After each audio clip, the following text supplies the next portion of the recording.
What's going on, ladies and gentlemen, rock stars of the kick-ass, unstoppable, no excuses nation? It is I, Christopher Rausch, your no excuses coach, back here as the host of this here very popular Raw and Unscripted podcast. Thank you guys for joining us, whether you're live on the video cast that we do every single week at 7 p.m. Pacific Standard Time, 10 p.m. Eastern Standard Time, or of course you're checking us out on the audio podcast.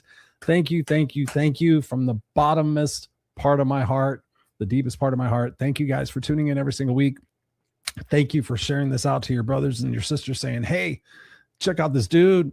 He talks to me in a way that I really feel I can resonate. And this week is going to be a very cool show. And to be honest with you guys, a few weeks ago, I had asked, hey, submit your viewer questions, and I didn't get very many. So what I decided to do, because I use artificial intelligence, I use AI, I use ChatGPT. I said, you know, what can I do as far as a spin on this show to make it really worthwhile for people who are tuning in? So I asked ChatGPT, I said, hey, give me the toughest questions that people don't want to answer. So on tonight's show, I'm going to share those questions with you, and I encourage you to write them down.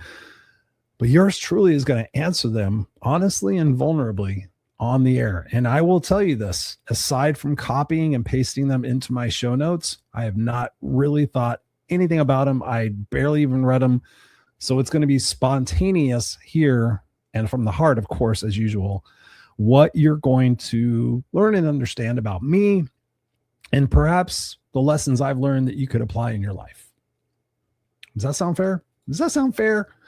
And before we get into that, I encourage you, last week's show, which I can't even believe it's already been a week. It's crazy how fast time flies.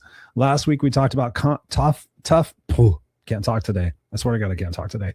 Tough conversations, conflict management, why we avoid having tough conversations, what our conflict style is, how to handle these tough conversations. And then at the end, because I am being more with the times, I give you 2 ChatGPT prompts, or you can use them in whatever AI thing you use. And it will help you prepare for tough conversations. It'll ask you a lot of tough questions. And on last week's show, I said that I was going to do this. I shared them with you, and I did it. It took me a few hours. It was a heavy investment for a tough conversation I need to have with somebody that's very close to me. And was not very understanding, I guess. I mean, understanding, yes, but very direct in the questions, very direct in the sub questions to say, okay, let me dig deeper on that. However, very fair in their analysis of what it is that I was providing, very keen on the direction that I was saying that I was going in. And obviously it's artificial intelligence, but I was quite impressed. So you have that. If you go back and listen to that podcast and you send me an email, info@noexcusescoach.com, and you tell me that you watched the podcast or listened to it, I will send you those prompts. And I have to tell you, they are quite illuminating, because I'm about to have that conversation with somebody here today. I think I am recording this show because as of Tuesday night at 7 p.m. Pacific Standard Time, I will be on a ship sailing through Alaska, and I'm super excited about that. I'm super grateful for that. But I did not want to do a replay. I wanted to do something for you guys in continuing my dedication to you here as your No Excuses coach, to provide you the best possible quality every single week, because I consider this like class. You show up, you do 3 things every single 7 days. Those 3 things build on each other. And before you know it, 3, 6 months, 9 months, 12 months, you're a different person. And I've seen this both personally in my coaching. By the way, I have a group coaching program that is pretty affordable and pretty fucking awesome. So if you're interested in that, you've never had a group, or you've never had a coaching session with me, I encourage you to reach out and I will give that to you. I will give you a free coaching session. And I promise you, I have somebody that just joined the group coaching program. She said, literally, and I quote, I've been in therapy for 4 years. Your one-on-one and the first 2 group coaching sessions have provided more help for me than the 4 years of therapy. That's honest to God. Didn't know the lady before. Awesome person, but that's just how I roll. I'm very direct. I'm very inquisitive. I ask great questions. And I get you to kind of sit there and say, you know what, I own it. I'm not telling you what to do. Maybe I give you suggestions if you ask me, but it's really about you answering the questions for you. And for example, like, when did it become acceptable to be a doormat? When did it become acceptable to shit on yourself while you make everybody else happy? Stuff like that. And then you kind of go, you know what? Let me think about that, Chris. Let me think about that. And then you realize it's not acceptable. So the next question is, when does it stop? And usually the answer should be right fucking now. Right now. And also, by the way, if you're new to the show, dude, I'm so excited about this. I'm holding up a temporary cover, a demo cover of my book that's coming out about my life story. It's Just You and Me Kid. If you go to itsjustyouandmekid.com, go to noexcusescoach.com, you can find it. There it is, me standing in front of the 1969 Country Squire station wagon that I lived in with the exact license plate. I got that in the artwork. I'm really, really proud of where this artwork and this cover is going. I'm really proud of where the book is going. Depending on my energy levels, I might try to get that book off before I go to Alaska and get it in process, because it's going to definitely come out this year. Whether I do it with a publisher, I do it on my own, one fucking way or another, and you guys are going to read it. Cheers. So yeah. And by the way, just like I said before, I have a group coaching program. It's $50 a month. It's ridiculously low and affordable. And I pack a ton of content in there. So if you are thinking you're going to be able to do it on your own, if you're looking at your life in the first 6 months of 2026, since January, and you're not doing what it is that you said you were going to do, guess what? I help you keep your promises to yourself. I help you get results. You can't do it alone. I can't do it alone. Nobody can do it alone. So let's just jump right the fuck into it, because these questions, I'm kind of curious about them. I really didn't read them.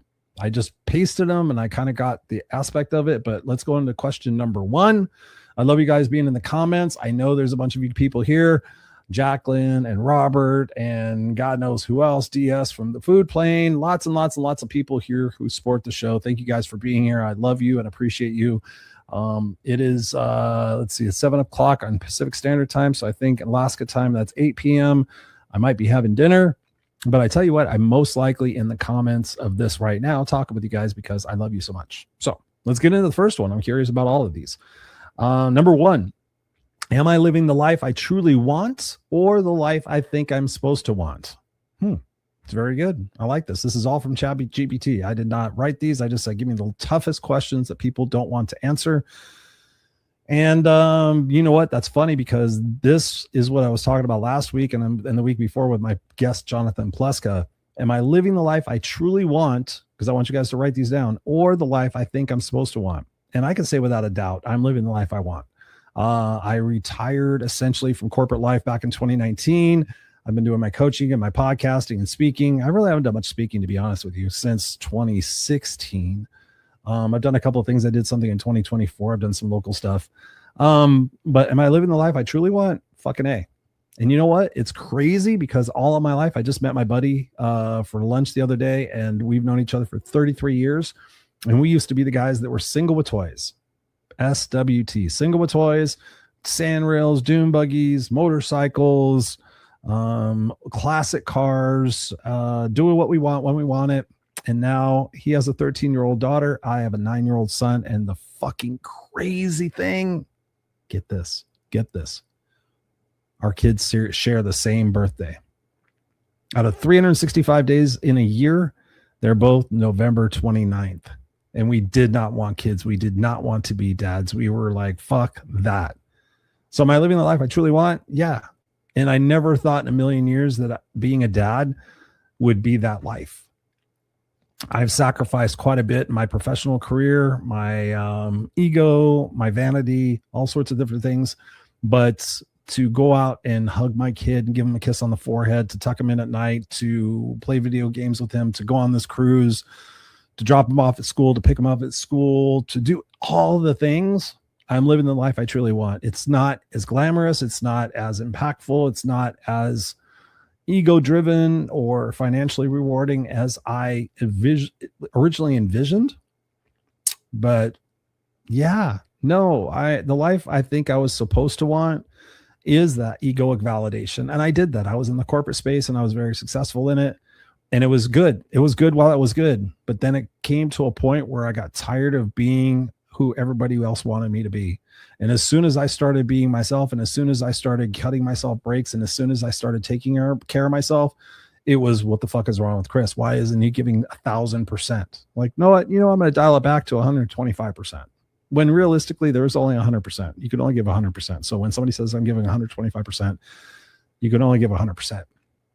But I did that. I was the first one at work. I was the last one to leave. I got 5 promotions in 7 years, whatever the fuck it was. So am I living the life I truly want? I'm 57 years old.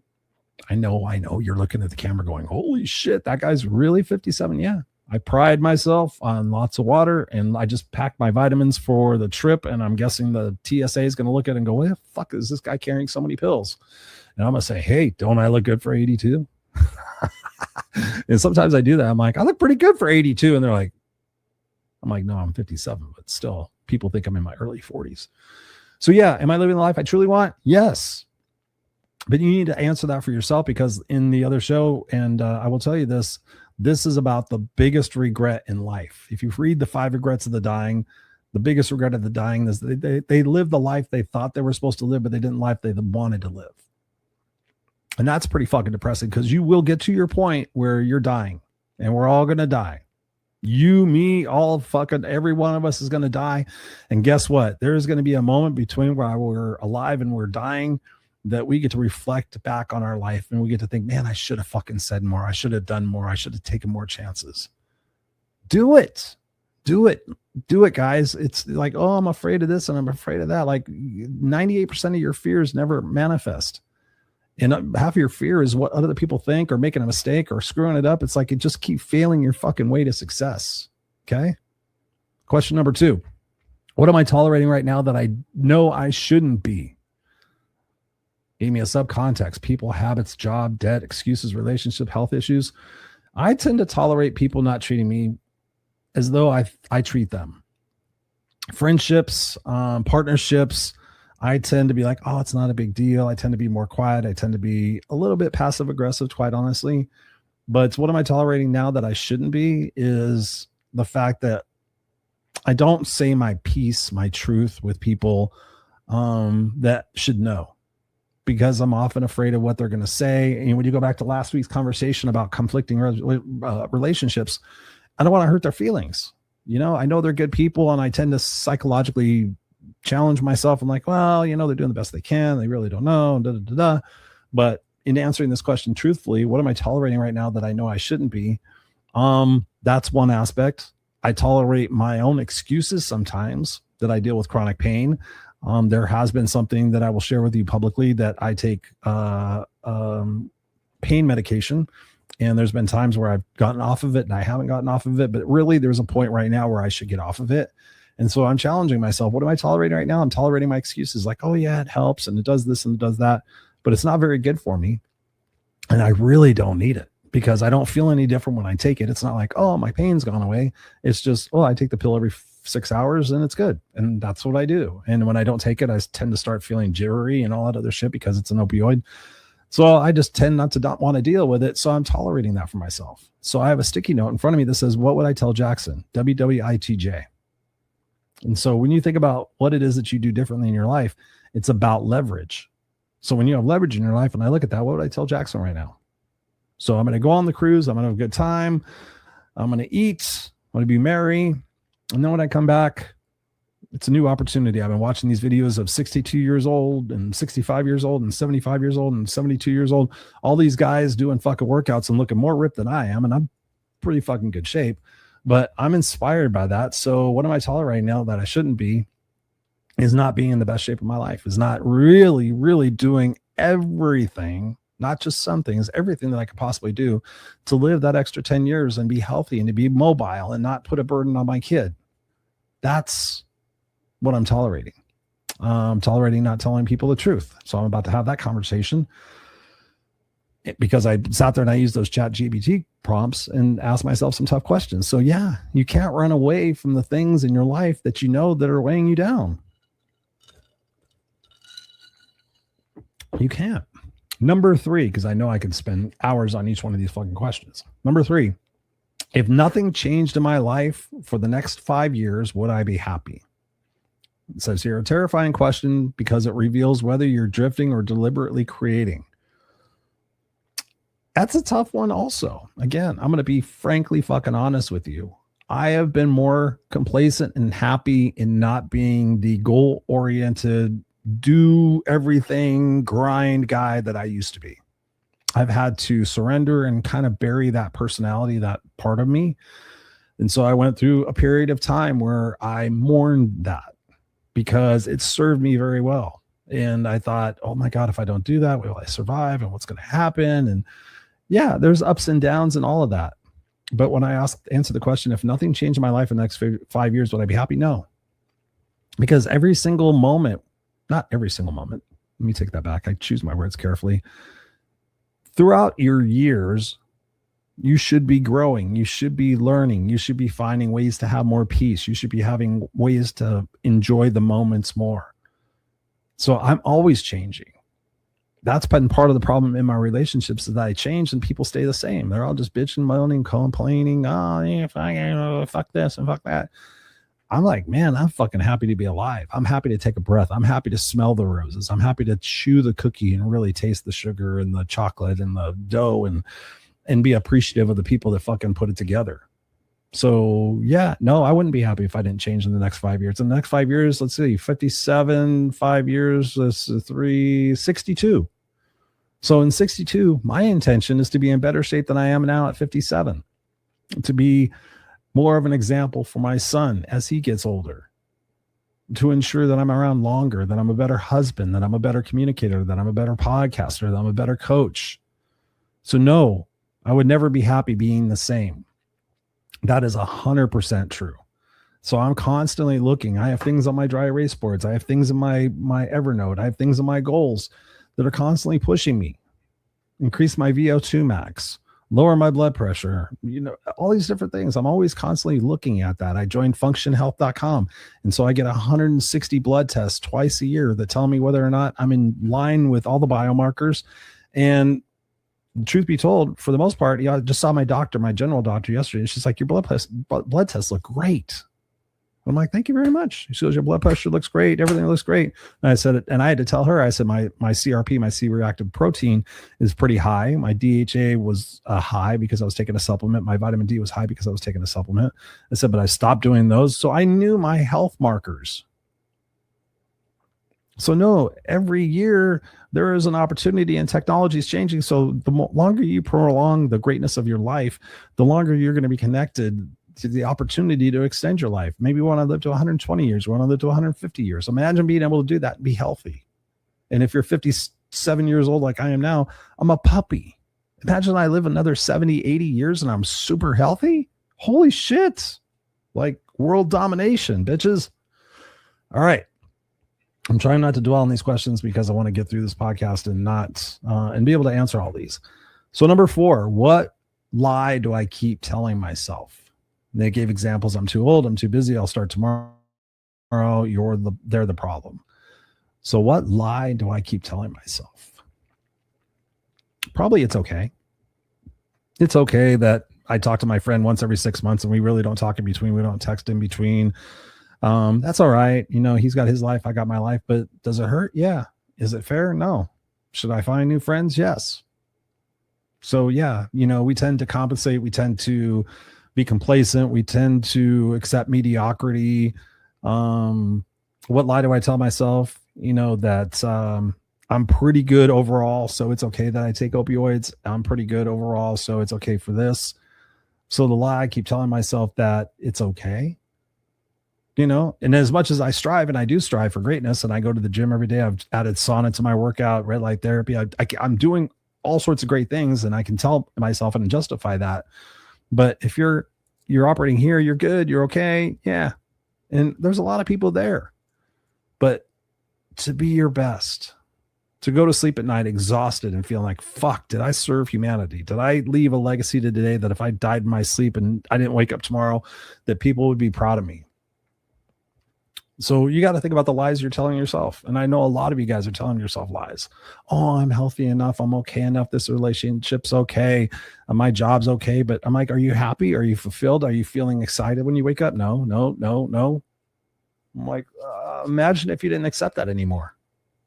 Imagine if you took a look at your values and said, you know what? I'm not going to tolerate that anymore. I'm going to raise my standard. Like, you deserve the best no matter where you are in your life, no matter what you've been through in your life. Yet so many people accept mediocrity. So you ask yourself, when did it become acceptable to let myself go? When did it become acceptable to be on 13 medications? When did it be acceptable to listen to what everybody else's advice is when they're not happy and successful themselves? And the answer is no, it's not acceptable. So you have to ask yourself, what lie do you keep telling yourself? And I know a lot of people lie to themselves. I see it all the time as a coach. I've seen it for over 20 plus years in doing this professionally, in doing the podcasting and everything else. And people send me emails like, we lie to ourselves and we think we're going to get away with it. Like, what the fuck is that? You're lying to yourself. It's not okay. No. If there's people watching you in your life, you need to sit there and say, you know what? I'm done with that. I'm going to peel the Band-Aid off. It's going to fucking hurt. It's going to be uncomfortable.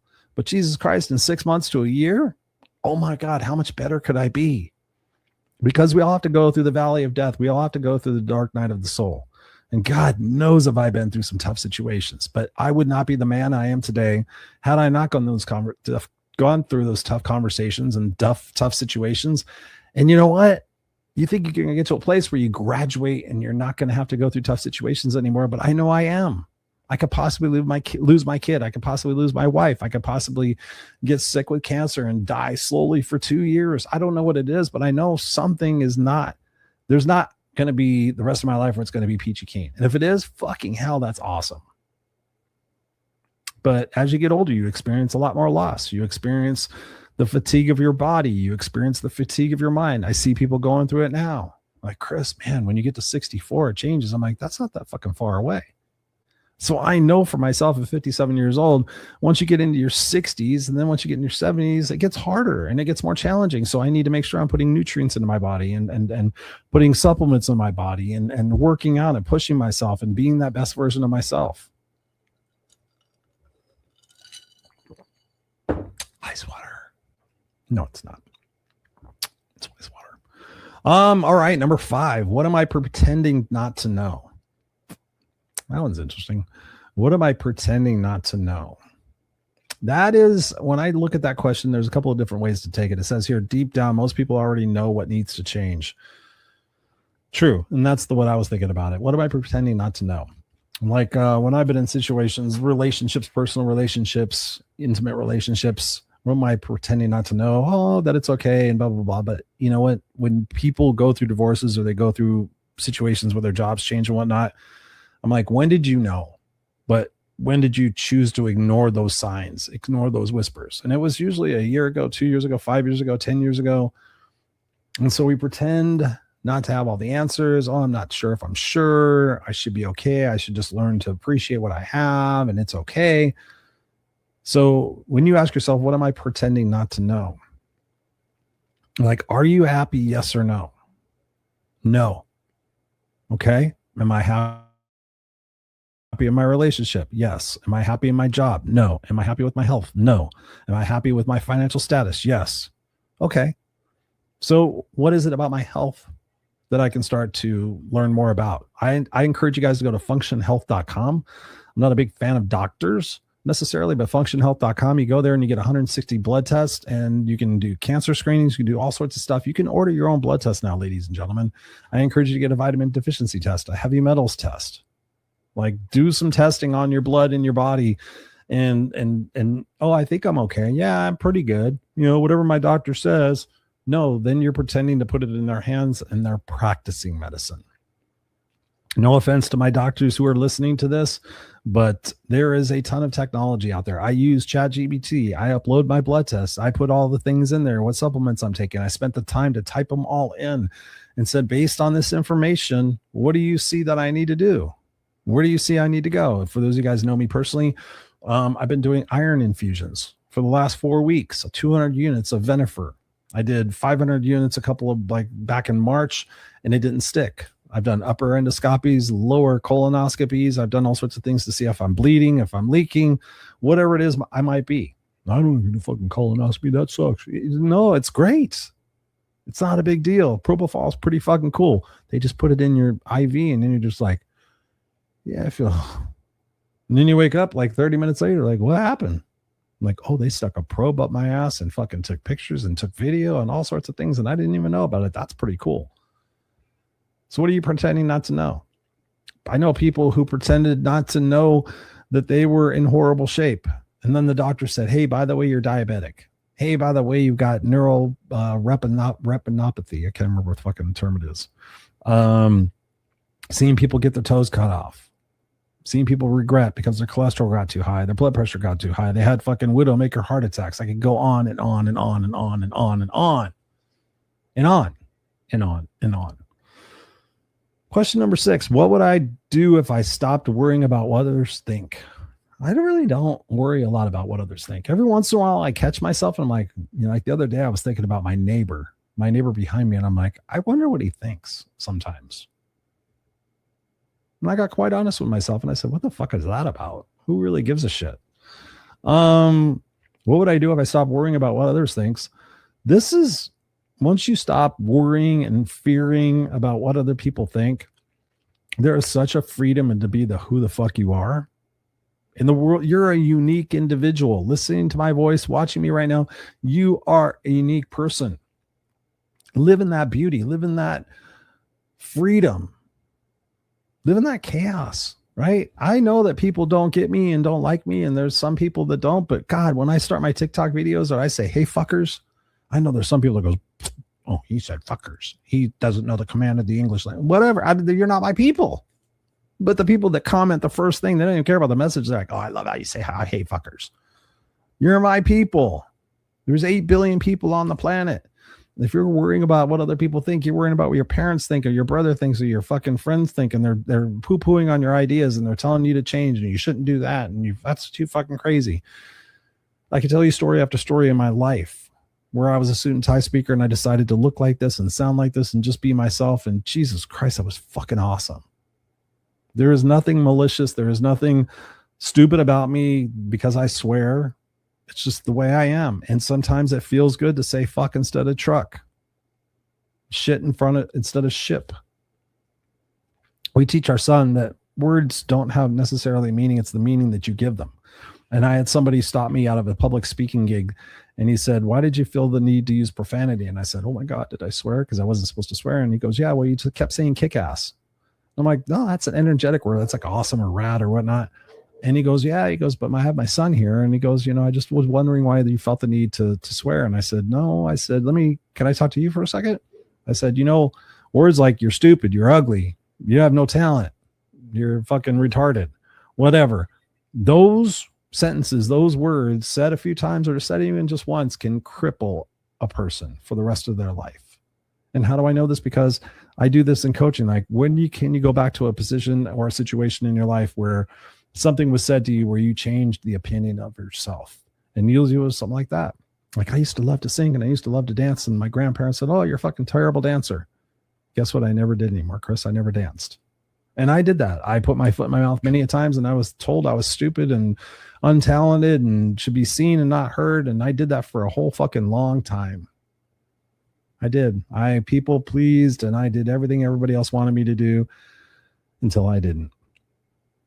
So what would I do if I stopped worrying about what others think? I don't anymore. But when I did, I fucking felt better. I felt better about myself, being who I am truthfully and honestly and authentically, whatever word you want to use.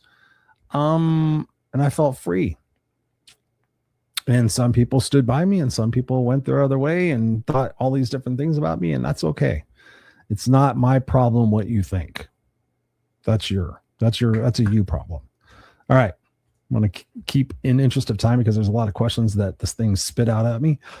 Number 7, am I the hero of my story or the victim of my story? Both experience pain. One takes responsibility. Fuck, I'm the hero of my story. Excuse me, I'm thirsty. I'm the hero of my story. I wrote my fucking autobiography right here. It's just you and me, kid.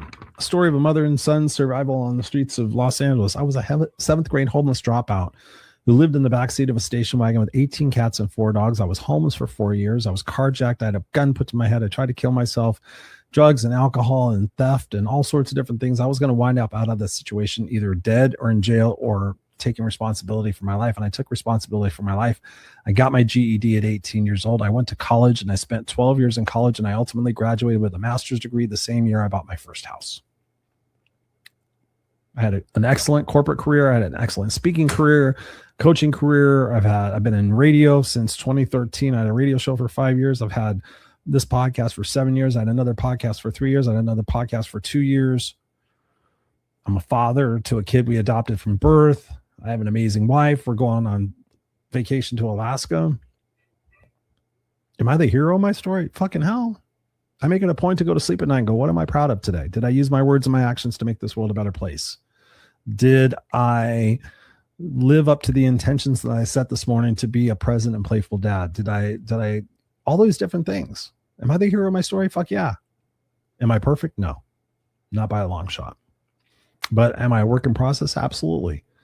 So at one point I was a victim of my story, and that's the determining factor between me being dead or in jail, is that I decided that no matter what my mother said to me or what my mother did to me, or not the fact that I didn't go to school or I thought I was stupid or I didn't think I was intelligent or all these different things, that every step I took imperfect action, whether I wanted to or not. Especially I didn't feel like it, but I did it and I did it and I did it and I did it and I did it and I did it and I fucking did it and I fucking did it and I sacrificed and I pushed and I became the man I am today, 57 years old. Would I want to go back and do half of it anymore? No.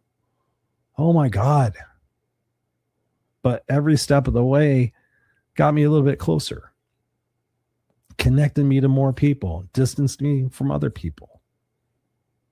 So you get to choose. It's not anybody else's fault. You are making all the choices. You are choosing to be around people who fucking hold you back. You're choosing to listen to people whose opinions really don't matter because they're not successful. You want to listen to people who are doing the shit that you want to do, who are holding you to a higher standard, that are telling you, hey, Chris, put the donut down. Hey, Chris, put the drink down. Hey, Chris, let's go to the gym. Hey, Chris, we want to join this mastermind. Hey, Chris, you should get a coach. Hey, Chris, people asking me uncomfortable shit and challenging me to do uncomfortable shit for me to be the hero of my own story. And I've known a lot of people who thought they were the hero of their own story, but they didn't really truly believe it. And guess what? They're on 18 different medications. They're in a sad state of life, and I'm sure they're filled with regrets. And guess what? I don't talk to them very much anymore, if at all. I wished them well, because that's one of the things I'm not going to tolerate is victims in my life. You get to have a pity party for one day, but then you sit there and you wake up and you go, what am I going to do today? Question number 8. What part of my life am I avoiding? Gives me a list. Health, marriage, finances, career, parenting. The thing you avoid often owns you. What am I avoiding? Sometimes having tough conversations. There's some people in my life, like I said before, that I need to be more honest with them. And I'm afraid, I'm like, don't like rejection. I don't like hurting people's feelings. But at the same time, they deserve to know, because maybe their intention was completely not that, but their actions, they don't know. You don't know until you tell somebody. So what part of my life am I avoiding? I was thinking about this the other day. I think about regrets quite a bit. And, I'm sure if I started dying right now, I had a heart attack, I'm sure I would probably come up with some regrets, but I feel that there are 1,000+ videos on my YouTube channel. There are 374 podcasts at this point. I did all these other podcasts that are out there. I lived my life purpose. I went through hell and back in various situations. I've been through a divorce. I've been through so many backstabbings and betrayals and amazing moments. Yeah. Of course, I want my book to be a #1 bestseller and to be translated in 15 languages and all these different things. But what part of my life am I avoiding? Probably quitting opioids, because I really know I don't need them necessarily. Being a little bit stronger and pushing myself a little bit more in the gym and having those tough conversations. But I don't really avoid much. I really enjoy my life. I'm very much more relaxed with who I am and what I do than I've ever been before. And I think part of that comes with age. I see people in their 40s and early 50s now kind of going, man, I'm seeing that. I'm seeing what you guys are jiving with and digging. And I think we all have to go through those ups and downs. I think that's part of the being in your 30s and being in your 40s. And I love my 40s and I love my 50s. And I'm guessing my 60s and my 70s are going to be even more wisdom, but more challenges with my body. So I can either sit there and go, oh my God, my arthritis is hurting and this is hurting and I don't want to do this anymore. I can sit there and say, shut the fuck up, Chris, and keep going. Keep going. We have excursions planned in Alaska. We got dune buggy stuff. I got shit I shouldn't be doing with my back, and I'm going to be doing it anyway because I'm alive and I want to do those things. So what are you avoiding? Health, marriage, finances, career, parenting. Those things own you. Own you. So what's the monkey on your back? Number 9, what excuse has cost me the most in life? It says here, this one has no excuses, coach, written all over it. What excuses own me the most in my life? The first one that comes to my mind authentically is I don't feel like it. Another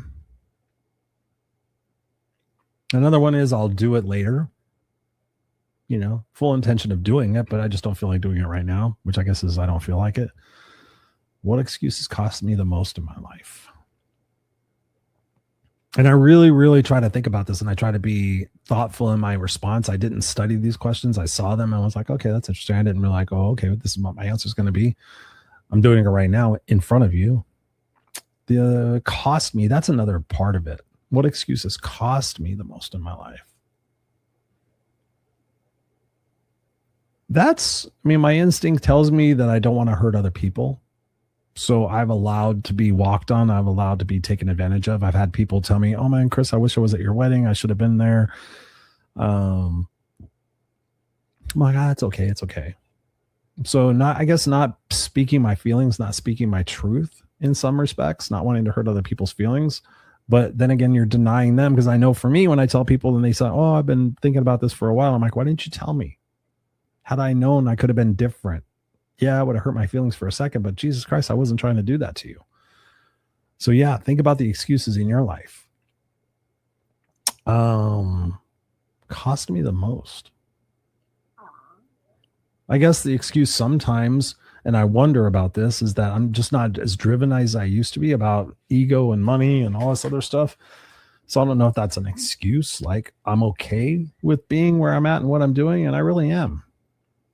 It feels weird. I won't deny that, because I've always been fucking go, go, go, go, go. And now I watch more TV. I play more video games. I relax. I sleep in. When before I felt guilty about that. But I gave myself permission to live my life and to be present for my life. Question number 10. Who do I need to forgive? I'm pretty good about forgiving. I've been cheated on by my ex-wife. I've been backstabbed. I've been fired. I've been wrongly accused. I mean, I was just doing something with chat the other day, and it was asking me a bunch of tough questions, and feeling misunderstood is probably the biggest thing in my life. But who do I need to forgive? I forgave my mom in writing my book, because I expected her to be Mrs. Cunningham and Mrs. Cleaver and any other textbook mom that you want. That was unrealistic expectations for her. Who do I need to forgive? I've forgiven a lot of people. I accept situations. Perhaps this question might hit you a little bit more than it's hitting me, but who do I need to forgive? I guess I need to forgive myself. For I did not know what I didn't know, and I'm constantly learning and evolving. So I guess I need to forgive myself a little bit more. But I really don't feel that in my heart. I don't feel like I need to forgive. I feel like I'm pretty compassionate, pretty understanding to a fault. Let's keep going, because I want to make sure I get all these in. I can't remember how many there are. Number 11, what am I afraid people would discover about me? Shame thrives in secrecy. What would I say? I'm not afraid of anything. I'm pretty honest. You know, people say, oh, you're always so positive, and you're always so energetic, and you're always so positive, all the other things. No, I have bad days. I fucking don't feel like getting out of bed sometimes. I complain a little bit too much about my pain, but I'm not afraid if anybody would discover anything about me. I laugh all the time. People, I don't want cameras following me. I don't want these Alexa things listening to me. I don't fucking care. Like, follow me around, listen to me. Not a big deal. Hope you learn something. Hope you laugh. But I'm not afraid. Back in, like, again, these questions would have hit a lot differently for me when I was younger.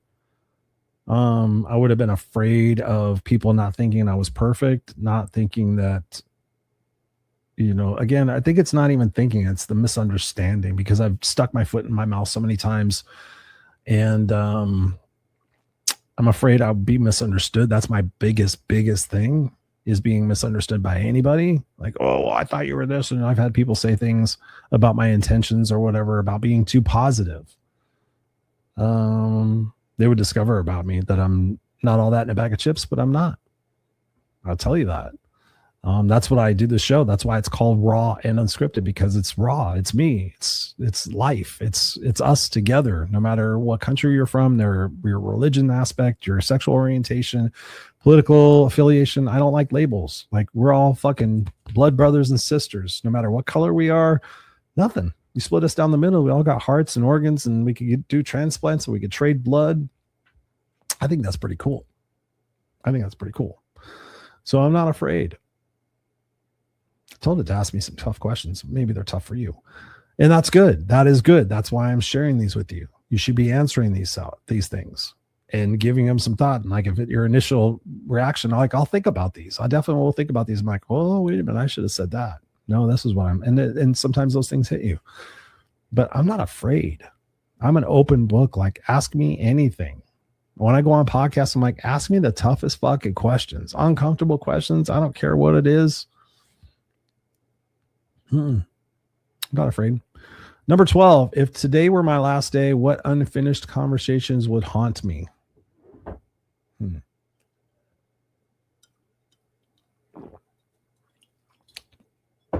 I don't think I have an unfinished conversation. There's a few of my friends where I feel like I need to let them know that I'm disappointed in the fact they don't check in on me, and I feel like I am there for them more than they are for me. But that wouldn't haunt me. You know, I've got my sister, who I don't talk about much, half sister, same mom, different dad. That wouldn't haunt me. I wished her all the best in 2005 after we reconnected after not seeing each other for a number of years. That wouldn't haunt me. I would be sad. Like, I know, you know, eventually I'll learn of her death, or she'll learn of mine.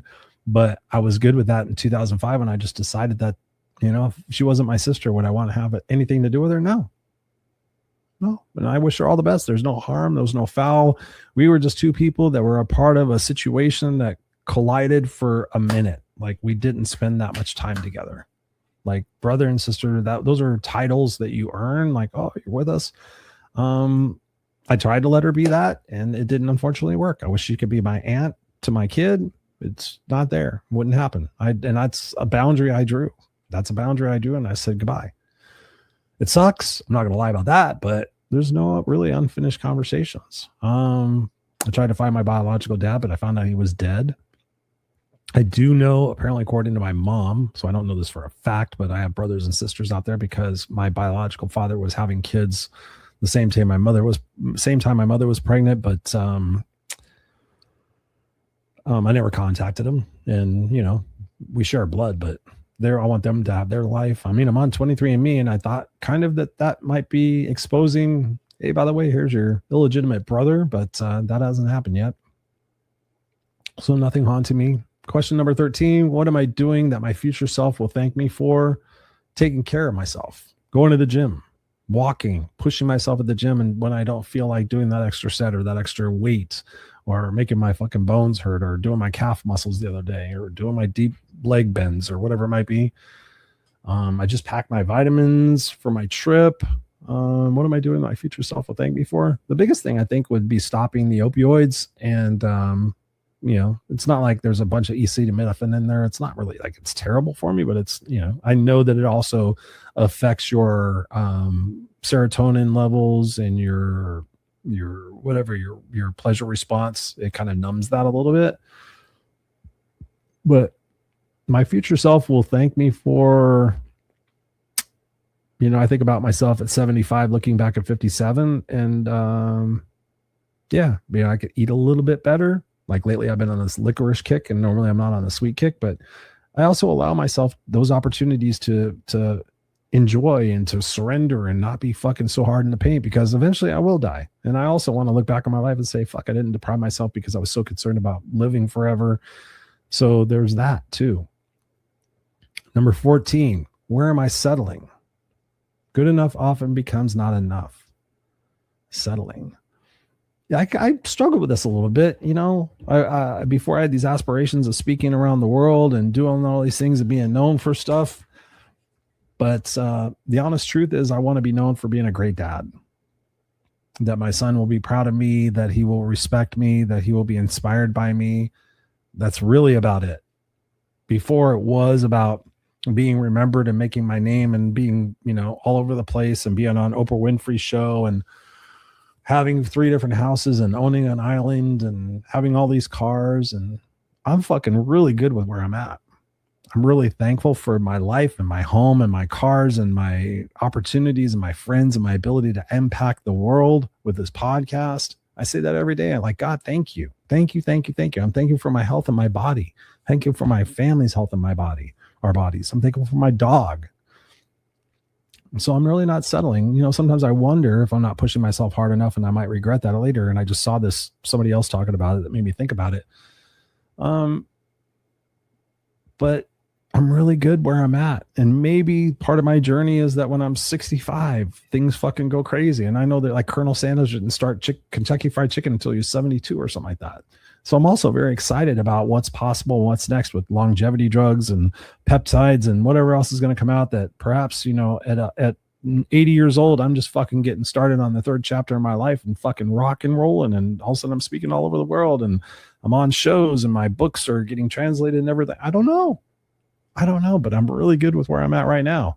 And even if I did die tomorrow, my whole thing would be, will my son miss me? Will he go look at my videos? Will he be proud of the person that I was? And did I help him become a better person for whatever time I was in his life? Right? Okay. So I'm sorry these questions aren't more hard for me, but I've done a lot of work on myself. I continue to do a lot of work on myself. I have my first therapy appointment in like 6 or 7 years coming up here pretty soon. I'm excited about that. So number 15, what patterns keep showing up in my life? Different people, same problems, different jobs, same frustrations, different relationships, same outcome.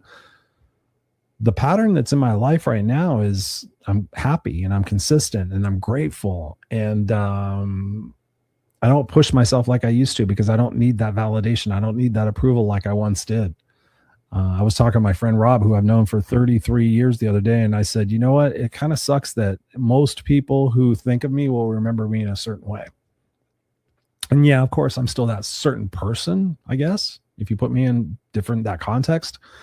But I'm so much more aware and I'm so much more grateful and I'm so much more responsible, I guess. I don't know.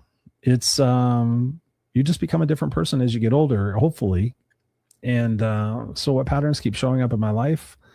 Probably that I have high expectations for other people and I get disappointed sometimes. I have high expectations for society, and it really saddens me and frustrates me to see the hate and the dividedness going on in the world today. But I try to manage that as well. And I feel like you have to go through heaven to get to hell. You have to go through hell to get to heaven. Sometimes things need to break in order to restore. And life doesn't always stay the same. When you look at the history books, there's been so many evolutions of things that have happened. But the patterns, I guess, keep showing up in my life that something happens, I learn from it, I grow from it. It's not easy. It hasn't been easy, like the death of my corporate self and transitioning into being older. I know that's going to continue to be a challenge for me. And like, I'm wondering how I'm going to feel at 64 years old going, oh my God, okay, I'm still rocking 64 and I'm looking great, but fuck, I'm 64. And if my average life expectancy is 72, that's not very much time. But I also know people that are 72 that thought, okay, that was not their time. And then they lived to be 92 and they're like, fuck, Chris, I'm still going. And we don't, any of us have any idea of when our last day is going to be. I've had friends that have widowmaker heart attacks that have lived and died. Like, Chris, if I didn't get to the doctor 20 minutes later, I'm dead. All right. Almost coming up to the end here. Got a couple more questions I'm going to answer. 16. What am I sacrificing that I'll never get back?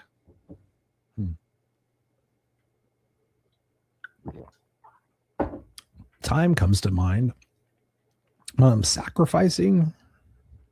I don't feel like I'm sacrificing. I feel like I'm living and enjoying life that I'll never get back. It bums me out when I look at pictures. I'm like, oh, fuck, I wish I could be 40 again. I wish my body could feel like that again.